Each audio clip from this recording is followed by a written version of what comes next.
Hey y'all, just to let you know right now you are watching the most honest, the most brutal, the most truthful sports talk show out there with the host HJB, Triple Threat Sports.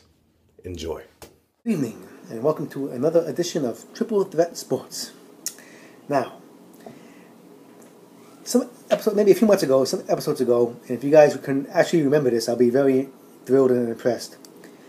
I suggested that the New York Knicks trade Carmelo Anthony. This had to be like in the early winter, before the trading deadline. Now, the question is, the Knicks did not take my advice. Carmelo Anthony was still on the team last I checked. And he will probably be a free agent in a couple of weeks. He has an option in his contract. He can opt out of the contract. And at the moment, word is he opt out of that contract. In the meantime, the Knicks have a new president, as from a few months ago, Phil Jackson, a man who I've hated pretty much my whole adult life and beyond. He's now president. He recently hired Derek Fisher, the newly retired Derek Fisher, as head coach.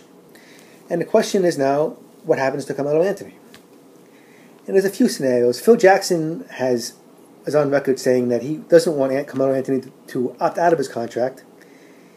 If Carmelo Anthony does not opt out of his contract, he has 1 year left. And that's an option. He doesn't have to opt out. Word is that he will, but Phil Jackson doesn't want him to. So possibly he still has a few more days until he has to decide if he wants to or not. But again, word is that he does want to. So that's one possibility. He could still opt in. The Knicks could sign him to the maximum. If he does opt out, the Knicks could sign him to the max contract, which would be about $30 million more than any other team in the league could offer him, because he is a Knick. You can go over the cap to sign your own players. So that's a possibility. The Knicks could just give in and give him the max contract. Another possibility is the Knicks could sign him to a contract. Another possibility is he could take less money from the Knicks, which again, Phil Jackson wants him to take less money. And so possibly he could do that and remain a Knick. Or he can be signed by the Knicks and traded to a different team in a sign or trade, like the Houston Rockets, the Chicago Bulls. So there you have basically four options. Opt in, don't become a free agent now till next season. Take less money, remain with the Knicks.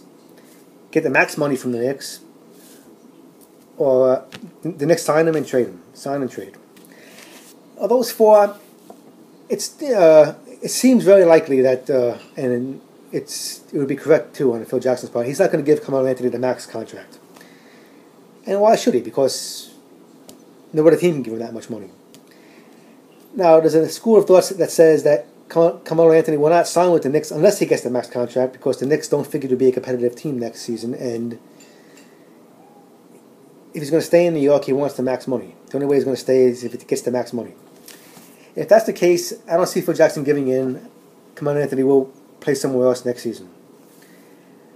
Maybe the best scenario for the Knicks would be to somehow get him to sign a contract and work out a trade. I guess you would inform him that if he signs the contract, he'll get traded, and maybe that, if it's a scenario he likes, he's going to have to agree to it at some level. Hopefully, maybe that can happen. That's why the Knicks will get back some aspiring contracts, some players maybe. Houston Rockets can give him maybe Jeremy Lin back for one season. And the Knicks can go forward in 2015, next offseason, with a completely open budget, and they could sign maybe two big free agents and go from there. If you ask my opinion, I say Anthony signs somewhere else. I say Anthony either takes less money and stays with the Knicks on the basis that if he takes less money, the Knicks will have money next offseason to sign another big free agent or two, or he signs somewhere else. I don't see the sign and trade happening, and I don't see the max contract happening. So it's going to have to either be he takes less money and stays with the Knicks, or he goes somewhere else. It's up to him.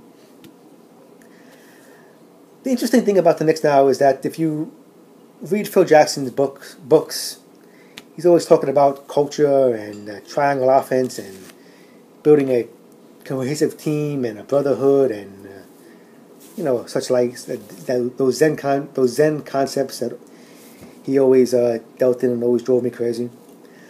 But him being general manager of the Knicks, I'd have to say, I hope it does work out for him. It'd be very interesting to see how him and Derek Fisher and the synergy between them, how they build the organization. I think that's actually the bigger question, even more so than the fate of Carmelo Anthony. Is how will a poisonous dark cloud that's been above the Knicks for a decade plus finally be broken, and with Phil Jackson with his Zen triangle offense and his Zen culture, and that to me is the bigger question than what happens with Carmelo Anthony. Personally, Carmelo Anthony, he's 30 years old. He's already past his prime a little. He's in the middle of his prime, so to speak, but he's already past it, probably. A player peaks probably at 27 or 28. He's not worth a max deal. I would accept him back if he takes less money.